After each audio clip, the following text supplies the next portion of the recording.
Banggakan. Terima kasih, selamat sore udah join di acara IG Live bareng Suko Sekuritas bertajuk Us From Home. Dan tema pada sore hari ini kita akan membahas mengenai investasi apa sih yang merupakan investasi terbaik di masa pandemi ini. Dan hari ini nanti kita akan kedatangan bintang tamu yang luar biasa spesial. Tapi sebelumnya, seperti IG Live sebelumnya, saya akan memberikan update market berkaitan tentang market di tanggal 2 Juni 2020 ini. Langsung ke chart ya. Oke. Jadi hari ini IHSG body candle-nya udah break dari resisten di 4820. Hari ini IHSG ditutup di 4847,507. Tetapi ada yang perlu diwaspadai dari candle IHSG di hari terakhir ini, di mana dia pernah mencapai kenaikan tertinggi di atas, terus dia udah ada koreksi di akhir-akhir sesi 2. Ya nanti kita bisa lihat beberapa chart pergerakan perbankan. Nah, dia ada koreksi di sini membentuk inverted hammer candle di atas. It means apa? Jika ada inverted hammer di atas, itu merupakan indikasi kemungkinan adanya aksi jualan lanjutan yang akan dilaksanakan di keesokan harinya. Nah, ini akan kita konfirmasi dengan chart dari beberapa candle perbankan yang merupakan penggerak IHSG dari beberapa hari terakhir ini. Nah, ini sebagai contoh BBRI. BBRI waktu turun jauh, turun dalam ya, dari tanggal 5 Maret sampai 24 Maret dia mengalami kenaikan kencang 2 hari. Dan candle yang kedua, inverted hammer, di mana dia udah naik kencang terus dia turun. Dan hari ini juga terjadi candle yang sama dan berada di titik resistennya juga. It means apa? It means BBRI juga rawan koreksi. Begitu juga perbankan lainnya. Kita cek BMRI. Perbankan dari sisi big caps ya. Nah, kita lihat habis inverted hammer di atas, dia ada koreksi. Ini ada inverted hammer di atas juga untuk BMRI dan juga BBNI. Jadi BBRI kita lihat mereka rawan koreksi. Nah, bagaimana dengan rekomendasi Suko Sekuritas yang kita bahas di Telegram Group kemarin? Nah, kita akan bahas berkaitan rekomendasi Suko Sekuritas. Yang pertama saham Telkom.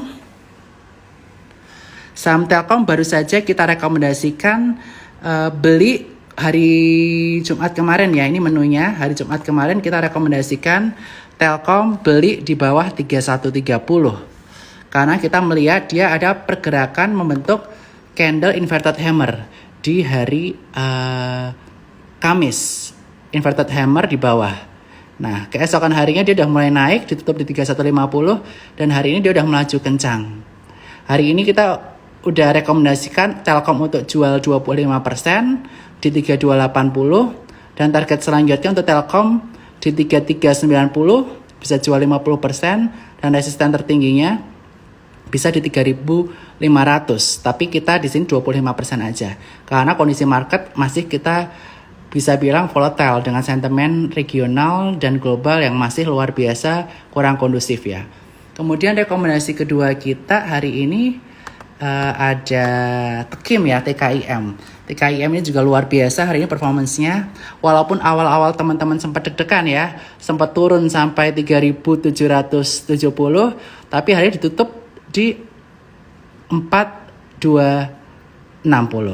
Kenapa kita rekomendasikan TKIM? Karena dia udah jatuh dalam banget nih si TKIM. Dan ini merupakan nilai terendah dia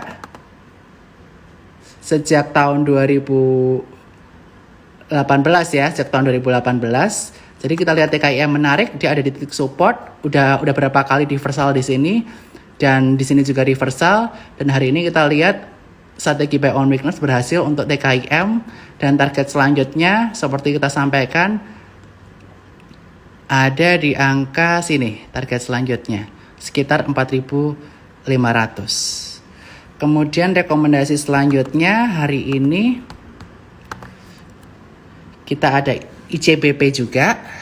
Nah, untuk IJBP kita kenapa udah rekomendasikan beli? Karena setelah dia kebanting jatuh cukup dalam, membentuk doji di sini, kemarin dia membentuk inverted hammer di bawah. Ini menunjukkan adanya kemungkinan besar dia ada potensi kenaikan ke beberapa saat kemudian. Kemudian rekomendasi hari ini kita ada Pawon juga kita rekomendasikan di 370, di bawah 370 masuk kita bisa sampai 386 hari ini. TP1 400, TP2 430 dan TP3 450. JPFA hari ini dia polanya mirip SCMA ya, sangat menarik. Seperti saya sampaikan sebelumnya, JPFA ini kelihatan kalem pergerakannya. Mild seperti si TKI, seperti SCMA, tapi once dia bergerak akan luar biasa. Nah, ini pola yang dibentuk oleh JPFA. Lihat nih, garis MA20 dan 50 udah golden cross seperti saya sampaikan, udah mulai golden cross hari ini. Nah, setelah dia golden cross 20-50 kemungkinan dia akan melaju dan resisten selanjutnya dia ada di angka 1030. Kemudian rekomendasi selanjutnya kita telah ada juga BBTN. BBTN hari ini luar biasa banget ya. BBTN kenapa kita rekomendasikan buy on weakness untuk BBTN?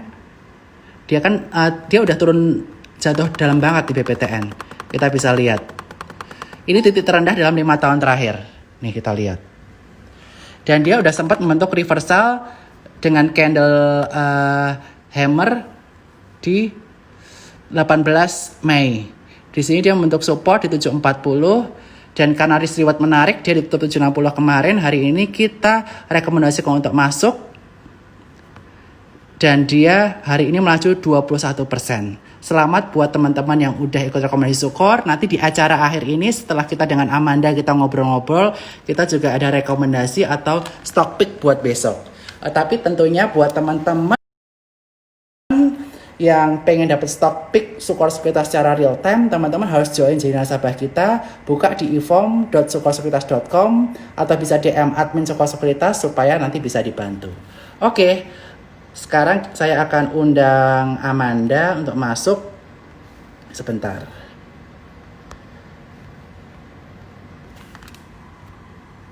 Sebentar ya, agak error nih. Amanda coba request masuk, Amanda. Halo Amanda, coba request masuk. Oke, Amanda belum request ya. Aku bentar pilih satu dulu. Amanda Prastya. Amanda bisa request masuk, Amanda? Oke, dia belum request. Fee jual beli di Sukor berapa? Fee kita murah banget, 0,15, 0,25 dan nggak ada biaya bulanan. Oke. Amanda. Wow, you are very beautiful today. Halo. Halo, apa kabar kamu? Udah. Kenapa? Udah. Halo, apa kabar Amanda? Hey Amanda, apa kabar? Baik, Bernard apa kabar? Aku baik juga, tapi sebelum kamu jelasin mungkin aku boleh introduce kamu dulu ya sebelum kita mulai ke topik utama. Jadi Amanda ini merupakan teman baik aku juga, we are good friend for many years ya. Dan dia memiliki background, dia lulusan bachelor degree dari University of Southern California, Los Angeles dengan major di Business Administration dan Entrepreneurship. Dan dia punya pengalaman yang luar biasa sebagai investor relation di salah satu perusahaan TBK lebih dari 5 tahun. Kemudian dia juga merupakan co-founder dari Umabru, dan yang terakhir dan yang dia sangat passion adalah dia menjadi business partner dari Alive by Vision. Nah, selama ini kita telah menjelaskan mengenai perencanaan keuangan, tentang investasi. Nah, kali ini Amanda Prastya akan menjelaskan mengenai investasi apa sih yang terbaik di kala masa pandemi ini dan di new normal ini. Di mana penyakit pertebaran di sana-sini, dan saya persilahkan Amanda untuk menjelaskan ke kami semua. Silakan Amanda. Oke, Bernard, thank you banget ya untuk introduction-nya. Thank you juga untuk waktu yang diberikan.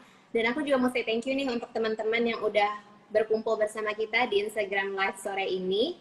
Nah, untuk beberapa menit ke depan nih teman-teman, aku mau share sama kalian semua mengenai investasi yang terbaik di masa pandemi ini. Kita mulai ya.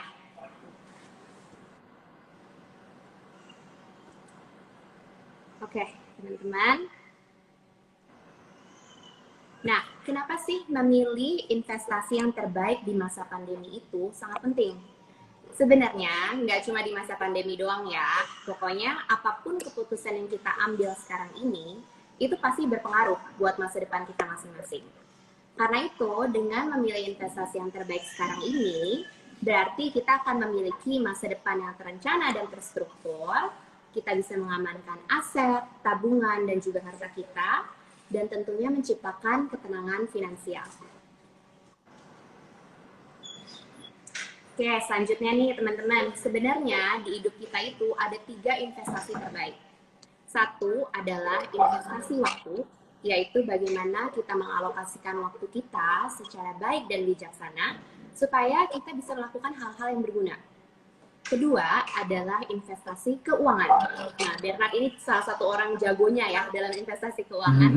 Bagaimana kita mengalokasikan income dan juga pengeluaran kita. Jadi seberapa besar yang kita gunakan untuk kebutuhan sehari-hari, untuk dana darurat, dan juga untuk dana masa depan. Nah, yang ketiga nih teman-teman adalah investasi kesehatan. Karena kita semua pasti setuju ya, kalau sehat itu mahal. Jadi tanpa kesehatan, kita nggak akan bisa nikmatin yang namanya investasi waktu atau investasi keuangan. Apa sih gunanya punya banyak uang kalau kita sampai jatuh sakit, terus nggak bisa kita nikmatin? Nah, karena itu teman-teman, kita akan kupas lebih dalam lagi nih mengenai si investasi kesehatan ini. Gimana sih caranya kita memulai investasi kesehatan? Nah, langkah yang pertama itu kita bisa menerapkan prinsip 50, 30, dan 20. Ini adalah konsep budgeting yang dipopulerkan oleh Elizabeth Warren. Beliau menganjurkan alokasi income itu dibagi menjadi 3 bagian. Kebutuhan pokok itu 50%, ya, artinya untuk makan, transportasi, maupun seperti biaya sehari-hari ya, kayak bayar listrik, bayar air. Terus 30% dari penghasilan kita itu dialokasikan untuk kebutuhan sekunder. Seperti contohnya misalnya kalau mau shopping, atau misalnya kita ada subscription ke Netflix, ke Spotify ya, atau yang suka jajan kopi itu sehari-hari, itu masuknya ke kebutuhan sekunder. Kalau 20% nih dari penghasilan kita, itu masuknya ke dana masa depan. Seperti contohnya dana darurat, asuransi, dana pensiun, maupun dana pendidikan. Nah, tadi kan teman-teman udah lihat ya, diagram si prinsip 50, 30, 20 tersebut. Kita bisa lihat kalau 20% dari penghasilan kita itu seharusnya diinvestasikan untuk kesehatan. Nah, investasi kesehatan yang paling mudah itu adalah melalui asuransi. Kenapa sih asuransi? Karena ada 3 fakta penting, teman-teman. 1, 100% orang itu pasti meninggal dunia. Kedua, 80% penduduk Indonesia menderita sakit kritis sebelum mereka meninggal dunia. Dan ini adalah berdasarkan data dari WHO. Artinya nih teman-teman, 4 dari 5 orang di sekitar kita itu pasti sakit kritis dulu sebelum mereka meninggal. Fakta yang ketiga, 85% pasien kanker dan keluarganya itu bangkrut karena biaya pengobatan. Dan ini berdasarkan data yang diberikan oleh Pusat Kajian Ekonomi dan Kebijakan Kesehatan UI. Nah, teman-teman tahu nggak sih kalau sakit aja itu sebenarnya dikategorikan menjadi 2 bagian loh. Ada yang namanya sakit kecil, terus ada sakit besar. Sakit kecil itu contohnya seperti usus buntu, demam berdarah, diare, tipes, sakit mah, atau bahkan patah tulang. Nah, si sakit-sakit kecil ini itu biasanya kejadiannya bisa berulang-ulang teman-teman di kehidupan kita. Terus makan biayanya juga mungkin sekitar 50 sampai 200 juta. Tapi yang namanya sakit besar nih, kayak modelnya jantung, stroke, terus ginjal maupun kanker, itu makan biayanya mahal banget ya, bisa di kisaran antara 500 juta sampai 2 miliar. Dan sembuhnya itu lama teman-teman, biasanya sekitar 6 sampai 24 bulan. 2 tahun loh untuk penyembuhan aja. Oke, kalau kita mau gali lebih dalam ya teman-teman, si sakit besar atau sakit kritis itu sebenarnya ibaratnya gunung es nih yang ada di laut. Teman-teman ingat cerita Titanic kan? Yang bikin si kapal Titanic itu tenggelam sebenarnya bukan karena dia nabrak bongkahan es yang kelihatannya kecil di atas permukaan air, tapi karena si bongkahan es ini tuh ternyata gede banget yang ada di bawah permukaan laut dan nggak kelihatan. Nah, si daya yang terlihat ini itu ibaratnya bongkahan es yang tadi di atas permukaan air, yaitu biaya yang keluar saat kita dirawat di rumah sakit, seperti biaya kamar, biaya bedah, terus biaya dokter, maupun obat-obatan yang diperlukan saat kita dirawat di rumah sakit. Biasanya kisarannya itu antara 500 sampai 700 juta. Nah, cuman ada yang namanya biaya yang nggak kelihatan nih, atau ibaratnya es yang di bawah permukaan air. Si biaya yang nggak kelihatan ini sebenarnya tuh muncul setelah kita keluar dari rumah sakit. Aneh ya, kok keluar dari rumah sakit malah keluar biaya lagi. Karena teman-teman, sakit kritis itu yang kayak tadi ya, sembuhnya tuh lama, bisa 6 sampai 24 bulan. Udah gitu, kalau orang udah kena sakit kritis nih, biasanya nggak bisa langsung sembuh. Karena itu, biasanya nggak bisa kerja lagi kan. Kalau pekerjaannya stop, berarti income-nya stop. Tapi ada satu yang nggak pernah stop teman-teman, yaitu biaya hidup. Dan namanya biaya hidup orang sakit itu pasti jauh lebih besar daripada orang yang sehat. Ya, jadi muncul deh nih biaya-biaya yang nggak kelihatan seperti income yang hilang saat kita nggak bisa bekerja lagi. Terus biaya hidup sehari-hari, kan kita tetap perlu makan, perlu transport, perlu bayar listrik, perlu bayar air. Ya, terus belum lagi kalau teman-teman udah punya anak, berarti uang sekolah harus terus jalan. Terus ada juga cicilan rumah, cicilan mobil, cicilan kartu kredit, ya kan? Terus harus rutin nih kontrol atau check up ke dokter. Dan juga obat-obatan yang harus rutin diminum pastinya nggak murah. Jadi teman-teman, untuk biaya yang kelihatan dan nggak kelihatan ini, itu aja udah memerlukan 2 asuransi yang berbeda loh. Untuk biaya yang kelihatan itu, yang sekitar 500 sampai 700 juta, itu membutuhkan yang namanya asuransi kesehatan. Ya, biasanya asuransi kesehatan ini kan untuk membayarkan fasilitas rumah sakit dan bedah. Tapi untuk biaya yang nggak kelihatan, itu perlunya diproteksi sama yang namanya asuransi sakit kritis. Kenapa? Karena fungsinya proteksi dari asuransi sakit kritis adalah memberikan dana tunai saat kita kena sakit kritis. Jadi seperti proteksi income ya. Oke, peran asuransi yang paling penting nih teman-teman dibagi menjadi 3. 1 adalah proteksi income. Seperti tadi ya, menggantikan income kita yang hilang saat kita nggak bisa bekerja lagi. Kedua, proteksi kesehatan, yaitu membayarkan biaya fasilitas rumah sakit, misalnya rawat inap dan juga bedah. Ketiga adalah proteksi harta, seperti aset, tabungan, dan juga warisan. Sehingga keluarga kita pastinya tetap nyaman dan juga happy. Nah, pertanyaan yang sering muncul nih teman-teman, asuransi kantor tuh cukup nggak sih? Sebagian besar dari kita mungkin bekerja ya, dan beruntung untuk mendapatkan fasilitas kesehatan dari kantor. Tapi teman-teman, sayangnya asuransi kantor itu nggak cukup. Kenapa nggak cukup? Karena satu, asuransi kantor itu pasti berhenti kalau kita itu pensiun atau udah nggak bekerja lagi. Entah karena PHK atau mungkin perusahaannya bangkrut. Nah, kalau kita nunggu pensiun dulu nih baru punya asuransi, biasanya teman-temannya udah banyak. Ada yang namanya nih, si diabetes, si kolesterol, si darah tinggi. Nah, kalau udah ada riwayat penyakit seperti itu, biasanya asuransi udah nggak mau terima lagi. Kalaupun kita diterima, preminya pasti udah mahal karena kita udah memasuki usia lanjut. Kalau orang pensiun kan biasanya udah 55 tahun ke atas ya. Terus alasan kedua nih, kenapa asuransi kantor nggak cukup? Karena asuransi kantor itu nggak bisa digunakan untuk proteksi income. Tadi inget ya, waktu kita kena sakit kritis, terus nggak bisa bekerja lagi, ada biaya hidup yang terus berjalan nih teman-teman. Walaupun kita udah keluar dari rumah sakit. Nah, siapa yang akan membayarkan biaya tersebut? Nggak mungkin kantor dong. Oke, alasan ketiga ya, asuransi kantor itu belum tentu bisa mencukupi kebutuhan yang diperlukan. Karena tentunya fasilitas dan manfaat yang diberikan dari asuransi kantor itu terbatas. Biasanya sesuai dengan jabatan karyawan masing-masing. Oke, gimana dengan pertanyaan menabung itu sama nggak sih sama asuransi? Jawabannya enggak, teman-teman. Nabung itu berbeda ya sama asuransi. Kenapa berbeda?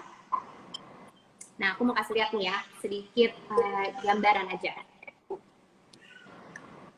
Biasanya kalau nabung itu banyak orang yang memanfaatkan deposito ya. Kita asumsi nih, kita mau nabung deposito itu selama 5 tahun dengan harapan kita mendapatkan uang 1 miliar setelah 5 tahun. Asumsi nih ya teman-teman, resiko kehidupan terjadi di tahun ketiga. Nah, namanya resiko kehidupan kan nggak ada yang pernah tahu ya, entah itu bisa sakit, kecelakaan, atau tiba-tiba meninggal. Kalau sampai nih resiko kehidupan terjadi di tahun ketiga, berarti dana yang terkumpul belum 1 M dong, kan baru setengah jalan nih, berarti baru 200 juta. Oke, sekarang udah cuma 200 juta, ini kepotong pajak lagi, karena deposito ya, berarti kena pajak. Sekarang kita lihat kalau yang namanya asuransi nih. Begitu teman-teman melakukan setoran pertama, itu teman-teman udah langsung punya 1 M. Terus kalau sampai resiko kehidupan terjadi ya, asumsi sama dia di tahun ketiga kayak tadi si deposito itu. Kalau si resiko kehidupan terjadi di tahun ketiga, berarti teman-teman itu punya 1 M, ditambah dana investasi yang sudah terkumpul nih dari mulai setoran premi pertama sampai tahun ketiga, udah gitu nggak dipotong pajak. Karena si asuransi ini nggak kena pajak, teman-teman. Jadi yang namanya deposito itu berarti gambling ya, atau bermain dengan waktu. Sedangkan si asuransi ini, kalau sampai nih selesai setor 5 tahun, ya syukur. Tapi kalau nggak selesai pun juga nggak apa-apa. Karena kan tetap dapat yang namanya 1 M dan juga dana investasi berapapun itu yang sudah terkumpul. Oke. Selanjutnya ya. Sorry.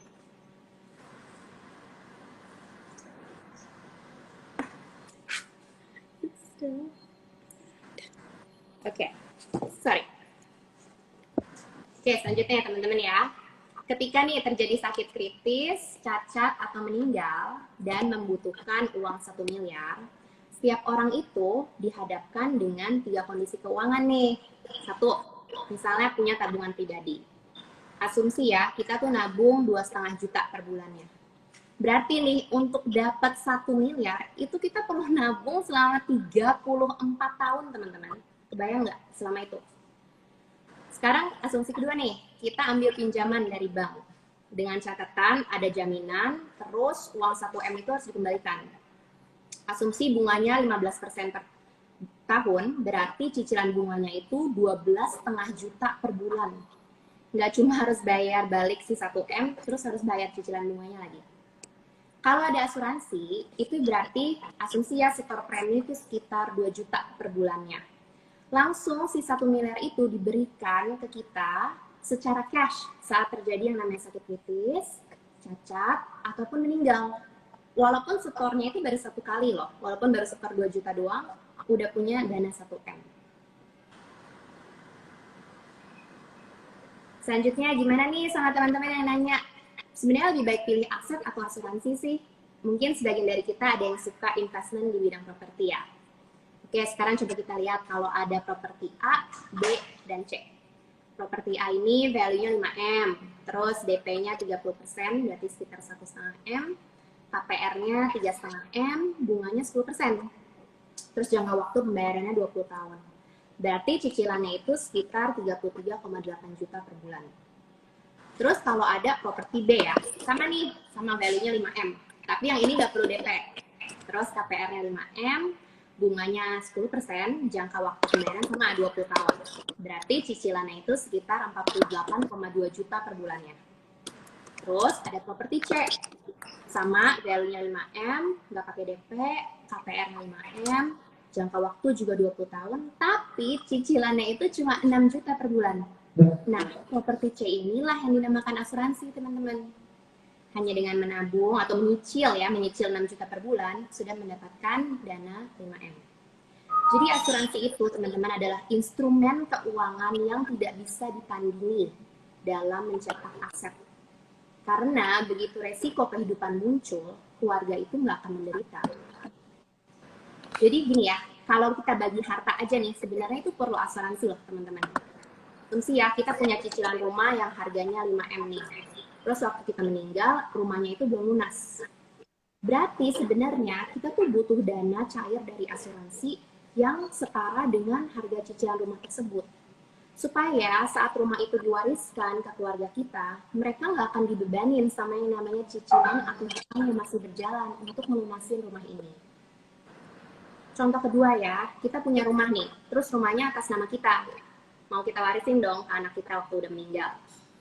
Berarti kita tuh butuh dana dari asuransi yang cukup untuk cover mereka balik nama rumah tersebut. Karena fee untuk balik nama aja itu 10% loh dari value rumah. Ya, jadi misal sampai keluarga tidak punya dana yang cukup untuk balik nama, berarti rumahnya ngambang gitu aja, nggak ada yang bisa punya. Oke, salah satu golden questionnya ya. Sebenarnya, jadi sekarang kapan waktu yang paling baik nih buat beli asuransi? Kayak Bernard kan suka kasih waktu terbaik ya untuk investment certain saham, untuk asuransi. Betul banget. Loh buat beli.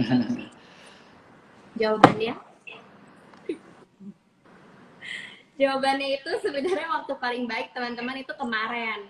Tapi kan kemarin udah lewat nih, berarti harus sekarang. Ya, kenapa sekarang? Karena ada 3 alasan. Kalau kita nunggu, itu satu, kondisi kesehatan bisa berubah. Kedua, mungkin meninggal. Ketiga, umurnya bertambah tapi manfaatnya berkurang. Karena kan premi itu pasti tambah mahal kan seiring berjalannya usia.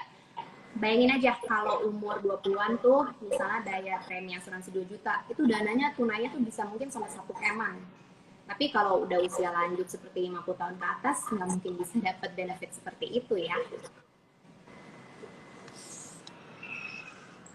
Oke, buat penutup aja nih teman-teman, aku pengen sharing sedikit lagi. Bernard tahu cerita Titanic kan ya? Tahu. Oke, Titanic itu sebenarnya salah satu movie favorite aku. Kan banyak banget ya yang meninggal di film itu ya Bernard ya. Iya, benar banget. Meninggalnya kenapa sih? Meninggalnya karena kekurangan skoci. Karena Scotch ya. Tapi banyak yang bilangnya, Bernard, banyak yang bilang orang meninggal di kapal Titanic tuh karena si Titanicnya tenggelam loh. Kalau kita ingat ceritanya nih di awal cerita Titanic ya. Karena si salah satu tamu VIP nih lagi ngobrol sama nahkoda kapal sama desainer kapalnya nih. Dia nanyakan, ini kapal aman gak sih? Soalnya kan mereka pelayaran perdana tuh, pertama kalinya berlayar ya. Dia bilang gak bakal tenggelam nih, kayak yakin gitu kan. Terus si kapten kapalnya sama desainer kapalnya bilang kan, aduh gak usah khawatir, kapal Titanic ini tuh aman banget, gak bakal tenggelam. Terus mereka bilang, bahkan Tuhan sendiri pun gak akan bisa nenggelamin ini kapal. Mereka ngomong gitu. Sombong banget ya. Sombong banget ya, makanya. Tapi apa yang terjadi, kita semua tahu, itu kapal Titanic nabrak bongkahan es, terus akhirnya tenggelam, ya kan? Tapi sebenarnya penumpang kapal itu meninggalnya tuh bukan karena si kapal Titanicnya tenggelam. Mereka tuh meninggal karena, seperti yang Bernard bilang ya, lifeboats atau kapal sekoci yang ada di kapal Titanic itu tidak cukup untuk menampung seluruh penumpang dan juga awak kapal. Kebayang nggak, misalnya saat itu mereka punya kapal sekoci yang jumlahnya cukup untuk menampung semua penumpang kapal. Pasti nggak ada yang meninggal, karena mereka semua punya waktu untuk pindah dari kapal Titanic ke kapal sekoci tersebut. Karena kan mereka nggak langsung tenggelam tuh, butuh waktu lama, ya kan? Nah, kita semua ini sebenarnya sekarang itu kehidupan kita seperti sedang berlayar di kapal Titanic, teman-teman. Kita semua mengarungi samudera kehidupan di atas kapal Titanic ini bersama. Terus, bongkahan es itu ibaratnya resiko kehidupan. Bisa sakit, bisa kecelakaan, bisa juga meninggal. Kita nggak ada yang pernah tahu apa yang terjadi. Sedangkan si lifeboats atau kapal sekoci tersebut adalah asuransi, teman-teman. Jadi coba bayangkan ya, kalau kita lagi berlayar, terus menabrak bongkahan es, nggak punya kapal sekoci, apa yang akan terjadi? Teman-teman udah tahu ya endingnya cerita Titanic. Itu aja. Ini salah satu quotes favorite aku yang aku benar-benar percaya dengan sepenuh hati, yaitu insurance is the greatest spirit of love that we can leave our loved ones. Asuransi adalah bukti terhebat sebuah cinta yang kita bisa tinggalkan untuk orang-orang yang kita sayangin. Itu aja Bernard, thank you banget untuk teman-teman udah dengerin. Mungkin aku oper balik ke Bernard untuk sesi Q&A. Oke, thank you banget Amanda buat waktunya dan penjelasannya luar biasa menarik ya. Dan di sini udah mulai banyak pertanyaan nih. Mungkin aku akan jawab satu persatu ya, Amanda, nanti kita jawab bareng. Ini ada yang nanya nih, kok Bernard, bagusan investasi di saham atau asuransi? Nah, aku jawab dulu nih. Purpose-nya itu beda teman-teman. Kalau investasi, purpose-nya adalah supaya nilai uang kita nggak tergerus karena adanya inflasi, kemudian dia tidak tergerus karena adanya pencetakan uang yang luar biasa di market, nilai mata uang kita turun. Nah, itu tujuannya investasi, supaya daripada kita taruh deposito atau buku tabungan, uang kita nggak bertumbuh, kita taruh di tempat investasi, di instrumen perusahaan, kita investasikan di perusahaan-perusahaan yang bertumbuh, seperti contohnya BRI, BCA, maupun saham-saham yang kita rekomendasikan, itu tuh bisa menambah value uang kita buat yang masa akan datang. Tetapi tentunya saya udah nggak kebal dari namanya sakit. Untung aja waktu itu saya udah close sama Amanda before COVID. Kalau enggak mungkin aku bisa deg-degan. Jadi sebelum COVID itu entah kenapa kita dipertemukan yang Amanda ya, kita ngobrol-ngobrol, dan aku waktu itu belum punya asuransi pribadi. Nah akhirnya Amanda menawarkan dan pas banget di timing waktu itu aku jadi ke asuransi karena aku jadi ke asuransi itu karena waktu itu Vidi Aldiano ya case-nya ya. Dia tiba-tiba sakit apa namanya kanker ginjal ya. Amanda speaker kamu mungkin dikecilin, agak mantul-mantul. Oke. Coba. Oke, tes. Oke, udah good. Ya, Jadi waktu itu jelas. Vidi Aldiano itu kena kanker ginjal. Nah, aku langsung kepikiran, wah kalau misalnya aku sakit harus ke Singapura misalnya, semua aset yang aku kumpulin melalui investasi saham yang jangka panjang, aku taruh di BRI BCA, trading saham yang aku share porto aku ke teman-teman, dan juga deposito properti aku miliki bisa aku jual habis kalau nggak punya namanya proteksi. Nah, jadi fungsi asuransi itu proteksi. Jadi once aku sakit kenapa-napa, nggak akan mengurangi aset yang aku miliki. Once aku kenapa-napa, misal aku masih punya cicilan, ada uang yang turun ke aku dan aku bisa bayar lunas untuk cicilan tersebut. That's why hidup aku lebih nyaman, dan dalam melakukan investasi maupun trading saham, aku udah merasa aman. Karena konsepnya aku udah punya uang untuk kebutuhan hidup sehari-hari, aku udah ke cover. Dana darurat, 3 kali biaya kehidupan sehari-hari, saya masih single, jadi 3 kali cukup, udah ke cover. Investasi, di saham udah ada, di deposito udah ada. Nah, proteksi untuk memprotek semua aset yang udah aku kumpulin selama bertahun-tahun. Kalau enggak, kerja capek-capek, enggak ada hasilnya. Dan di Sukor ini pun aku juga belajar tentang namanya manajemen keuangan. Dulu aku juga hidupnya mungkin boros banget, tapi dengan aku masuk ke pasar saham, aku punya 3M, mindset, metode, dan money management. Mindset aku berubah. Jadi tiap ada uang lebih, pasti aku investasikan, kalau nggak deposito, pasti ke saham. Dan tiap bulan aku udah rutin proteksi aku ke asuransi. Jadi thanks to Amanda, jadi aku walaupun COVID gini tetap merasa aman untuk untuk trading saham, investasi saham, maupun untuk ketemu-temu orang, karena aku udah merasa terproteksi karena adanya asuransi. Terima kasih Amanda. Iya, bagus Amanda. Banget ya Bernard, bagus banget, itu aku suka banget sama mindsetnya Bernard. Bener banget yang Bernard sampaikan, investasi itu sama proteksi dua instrumen yang benar-benar berbeda ya. Jadi nggak bisa tuh suruh pilih mendingan investasi atau asuransi, karena mereka purpose-nya berbeda ya teman-teman. Yes, asuransi itu tentunya untuk proteksi gitu. Kalau mau investasi ya bisa mungkin konsultasi tuh sama Bernard, masukin ke saham apa ya, ke instrumen apa gitu. Tapi benar banget yang tadi Bernard udah sampaikan, aku mau ulangin lagi aja karena poinnya bagus banget. Jadi kita tuh kalau nggak sampai punya asuransi, semua duit yang kita udah kumpulin nih, yang tadinya diinvestasi, macam-macam segala macam, itu bisa terkuras dan hilang gitu aja untuk menutupi biaya medis kita. Karena banyak banget loh teman-teman orang tuh yang bangkrut karena nggak punya asuransi. Tapi aku nggak pernah dengar orang yang bangkrut karena punya asuransi. Yes, agree banget. Thank you banget tambahannya Amanda. Dan ini Ya. ada pertanyaan lagi nih, pernyataan. Saya baca banyak artis atau banker yang katanya investasi di mana-mana bangkrut karena nggak punya investasi. Menurut kakak gimana? Nah gini nih, kalau namanya banker atau orang yang suka jualan produk, tapi dia nggak melakukan namanya investasi, namanya dia nggak walk the talk. Kenapa dia bisa nggak walk the talk? Mungkin karena biaya hidup teman-teman di sekitarnya itu tinggi. Jadi dia misalnya gajinya belum seberapa atau income-nya belum seberapa, dia memaksakan untuk hidup di gaya hidup yang belum semestinya dia miliki. That's why dia ada namanya bangkrut. Seperti saya sampaikan sebelumnya, oleh karena itu, modal paling penting supaya kita menjadi investor yang sukses, menjadi pribadi yang sukses dalam kehidupan, nggak bangkrut nantinya karena nggak punya asuransi, ya 3M tadi. Kita punya mindset untuk mau berjuang, mindset mau belajar, kemudian kita harus punya mindset mau bayar harga di masa muda kita. Nah, setelah kita punya mindset, kita belajar metode-metodenya.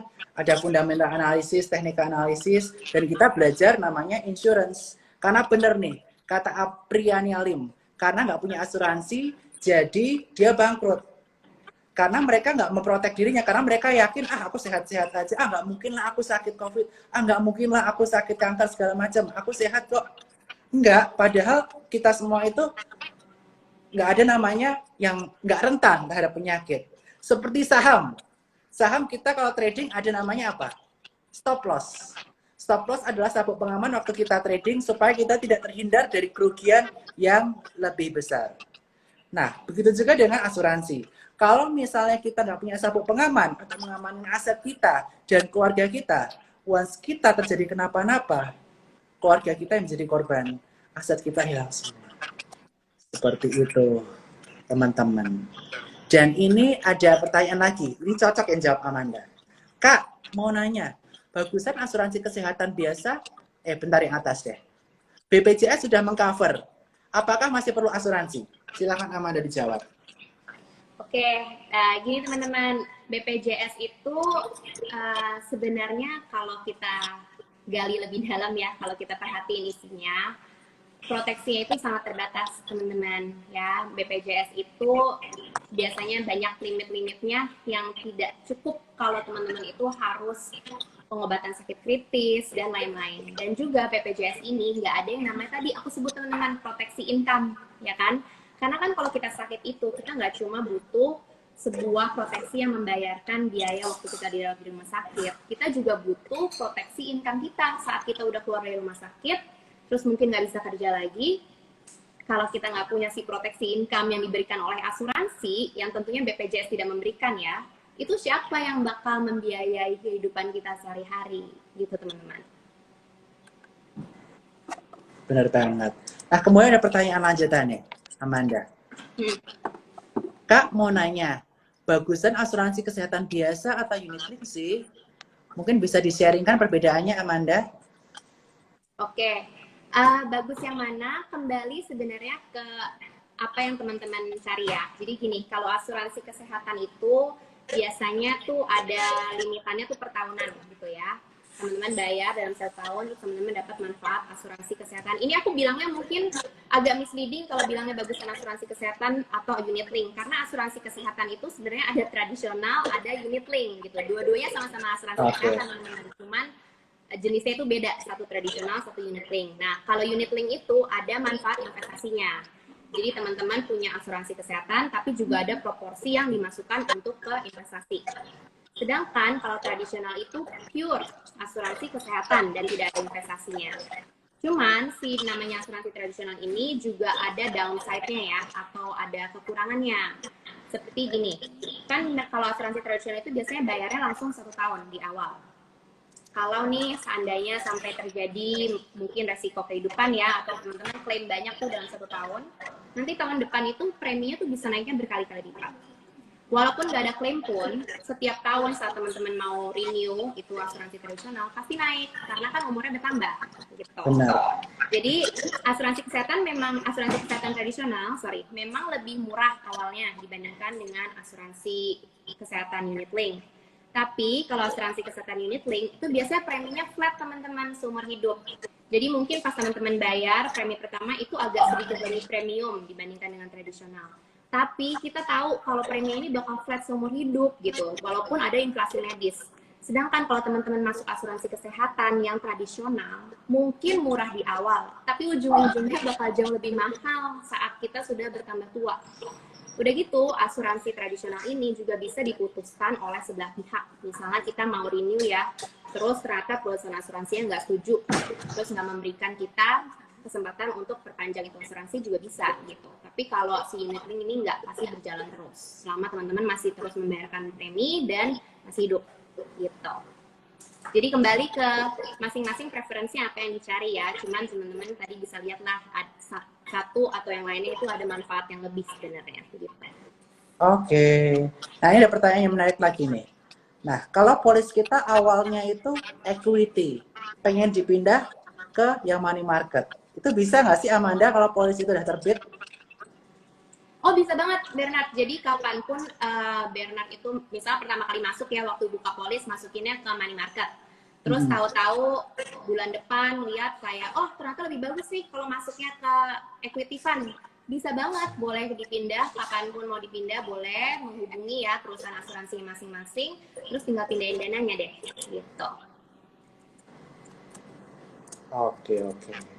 Nah mungkin. Nah, itu ada pertanyaan lagi nih. Kalau yang masih single, asuransi apa yang cocok nih, Kak? Yang masih single, kalau aku sih tetap rekomen ya yang namanya punya asuransi kesehatan, juga asuransi sakit kritis. Karena kan asuransi kesehatan kayak tadi aku bilang membayarkan fasilitas rumah sakit, tapi juga punya asuransi sakit kritis yang untuk memproteksi income kita gitu. Karena walaupun kita masih single, kan kita juga pasti tetap butuh untuk proteksi, misalnya sampai kita sakit, terus nggak bisa punya income lagi gitu kan, kita tetap punya nih yang namanya proteksi income melalui si asuransi sakit kritis gitu. Oke.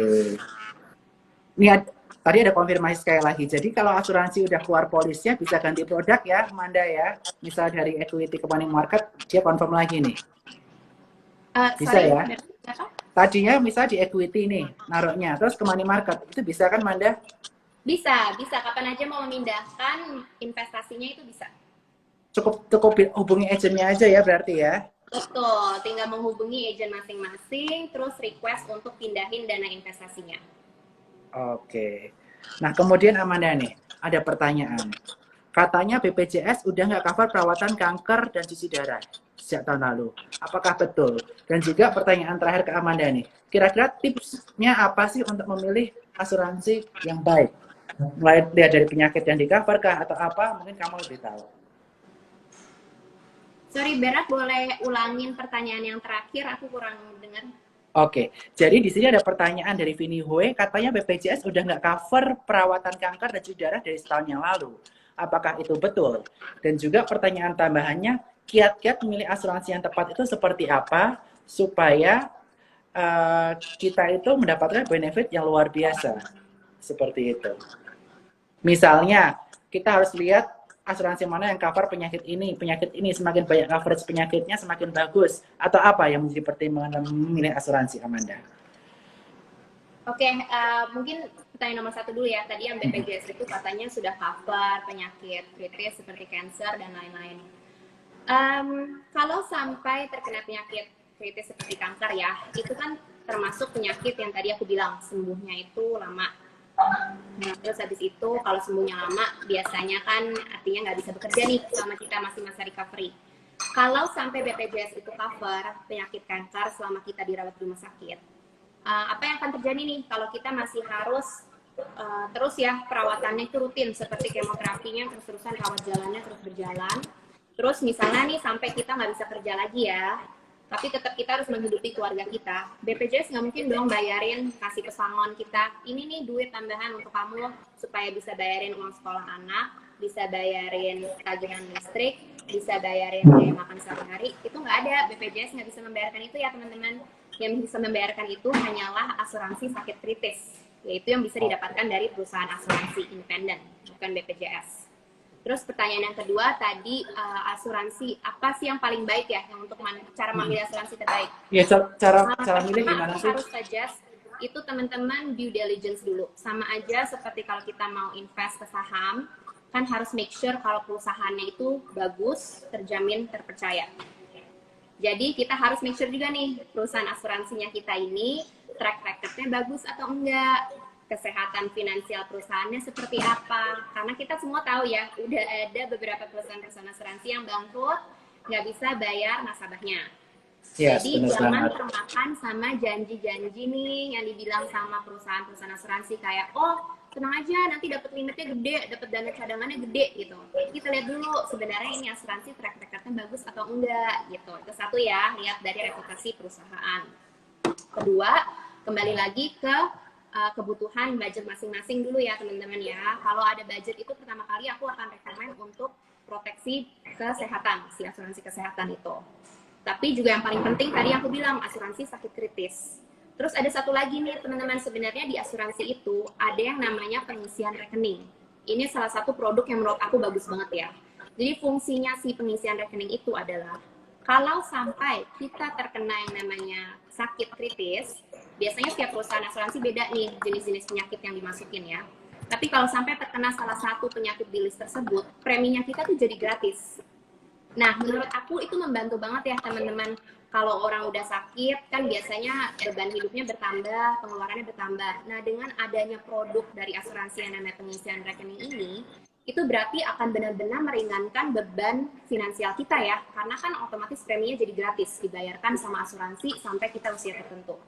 Jadi itu ya teman-teman, aku akan rekomendasiin untuk punya asuransi kesehatan, asuransi sakit kritis, dan juga pengisian rekening. Dan jangan lupakan juga yang namanya asuransi jiwa ya teman-teman, apalagi kalau udah punya keluarga, make sure kalau asuransi jiwa itu yang kita tinggalkan untuk keluarga kita akan cukup untuk mengcover biaya keluarga kita sehari-hari setelah kita meninggal. Gitu. Oke, thank you Amanda. Jadi nanti buat teman-teman yang pengen tahu tentang proteksi, bisa DM langsung Instagramnya Amanda Ditya. Amanda bisa di follow Instagramnya boleh ya Amanda ya? Oh iya boleh banget, misalnya untuk teman-teman yang mungkin pertanyaan belum terjawab atau mungkin yang masih bingung nih gimana sih caranya pilih asuransi ya jenisnya atau mau konsultasi, boleh DM aku aja, aku akan bantu sebisa mungkin untuk kasih teman-teman recommendation yang terbaik, gimana sih cara memulainya, gimana cara pilih asuransi dan lain-lain. Feel free aja untuk tanya aku akan bantu sebisa mungkin. Thank you. Oke, mungkin aku boleh nambahin ya. Tadi kan udah dari sisi proteksi, sekarang kita ke investasi nih. Kita kembali lagi nih. Jadi untuk investasi teman-teman, seperti saya jelaskan di video-video sebelumnya, teman-teman kan harus punya namanya biaya untuk kehidupan sehari-hari dulu, baru dana darurat, ada untuk proteksi, dan juga kita bisa investasi. Investasi atau di mana kita trade di pasar saham itu bisa 3 jenis. Jangan lupa lagi nih. Ada yuk nabung saham yang jangka panjang, kita sebulan sekali nabung minimal 5 tahun, kita bisa dibeli BRI BCA, bisa investasi. Kamis ini nanti kita ada event dengan Apiari, saya akan menjelaskan mengenai bagaimana memilih investasi yang tepat, memilih saham-saham yang murah, nanti akan dijelaskan semua dengan Apiari. Dan hari ini kita terakhir mengenai trading nih Amanda. Jadi kita akan ada bocoran-bocoran juga, bukan bocoran sih, insight kira-kira besok IHSG akan seperti apa. Karena tentunya ini merupakan yang ditunggu-tunggu oleh teman-teman juga Amanda ya.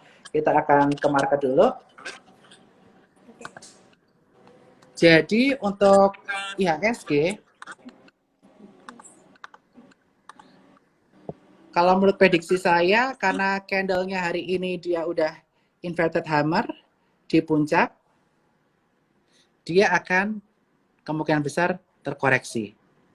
Dan juga saham-sahamnya terutama perbankan telah mencapai titik puncaknya. Nah kemudian, ini Amanda udah live nih, gak apa-apa ya. Thank you Amanda ya. Kemudian, kira-kira stok apa yang akan menjadi potensi untuk keesokan hari? Nah ini Tadi saya udah screening satu saham dan polanya cantik banget. Ini aku akan tunjukkan, dia udah mulai masuki fase uptrend-nya.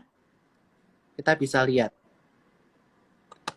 Ini adalah saham Akra, Aka Korporindo. Kita lihat. Jangka panjang 5 tahun terakhir, dia udah mengalami penurunan yang sangat drastis. Titik puncaknya pernah mencapai angka 8450 dan sekarang tinggal 2440.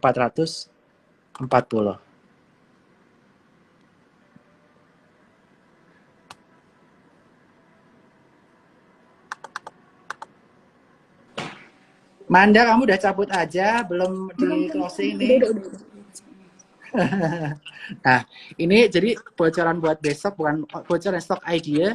Jadi kita tarik 2 garis trend line, tarik garis lurus. Caranya gitu ya teman-temannya, udah saya ajarin juga. Dia mantul-mantul di support trend line ini. Dan hari ini, sorry aku tadi ke disconnected. Oke, hari ini Akra udah membentuk inverted hammer di bawah. Potensi dia sampai mana? Potensi dia sampai 2540, 2550, dan kalau dia break, dia akan bisa kencang banget. Kenapa aku yakin dia kemungkinan bisa break? Karena dia udah membentuk pola uptrend. Higher high, higher low, higher high, higher low. Kemungkinan besar nanti higher high lagi, higher low, dan selanjutnya. Kemudian ini ada pertanyaan lagi tentang saham. Telkom gimana? Telkom 3280 resisten. Jadi teman-teman bisa mulai jualan separuh atau 25% dulu. Nanti teman-teman bisa perhatikan resisten selanjutnya.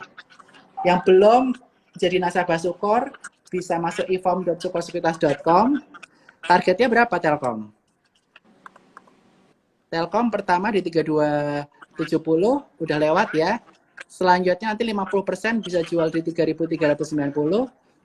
25% terakhir 3.500. Tapi biasanya di sini dia mantul. Tapi kalau dia lewat, bagus banget. Kita bisa 3380. Dan rekomendasi intraday nanti ada di grup Telegram Sukor. Jadi buat teman-teman yang mau buka rekening Sukor, saya langsung klik ya. Bisa buka di eform.sukorsekuritas.com. Nanti akan dipandu teman saya atau tim dari Sukor. Dan kalau teman-teman udah jadi nasabah Sukor, bisa masuk Telegram, tiap hari akan ada rekomendasi. Dan summary rekomendasi kita, BBRI tadi udah di awal ya rekomendasi, saya nggak ulangi.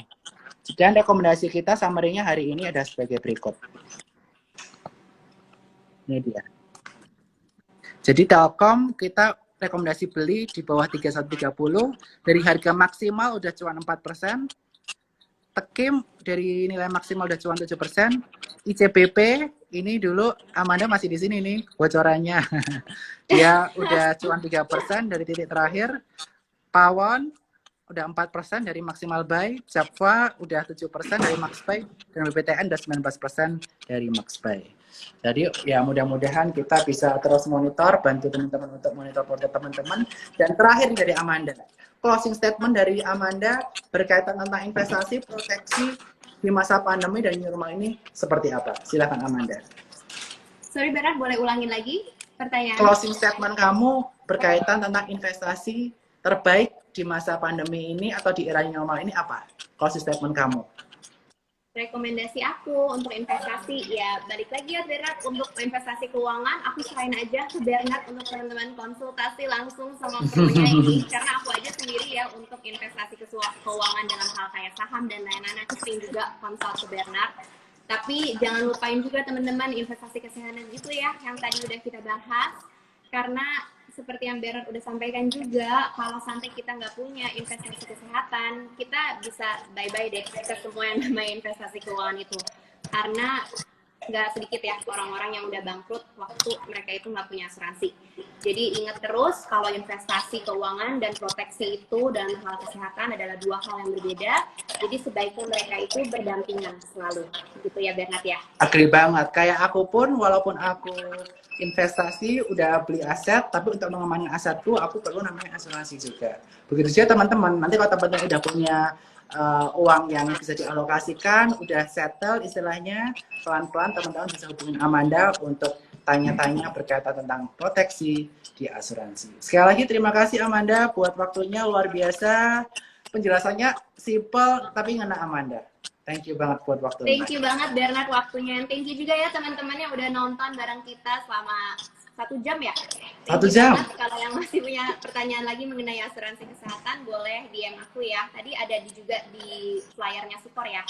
Yes, Untuk jangan Instagram. lupa follow Instagram Sukor Sekuritas, Amanda Dityo, dan Bernard Wijaya 17. Kita akan berikan rekomendasi-rekomendasi yang luar biasa buat teman-teman untuk menata kehidupan teman-teman di yang masa akan datang. Dan buat teman-teman yang belum buka rekening Sukor, bisa klik inform.sukorspace.com atau tanya adminnya Sukor. Oke ya? Terima kasih Amanda. See you. Oke, thank you Bernard. Bye. Have a good night. Good Bye. night. Bye.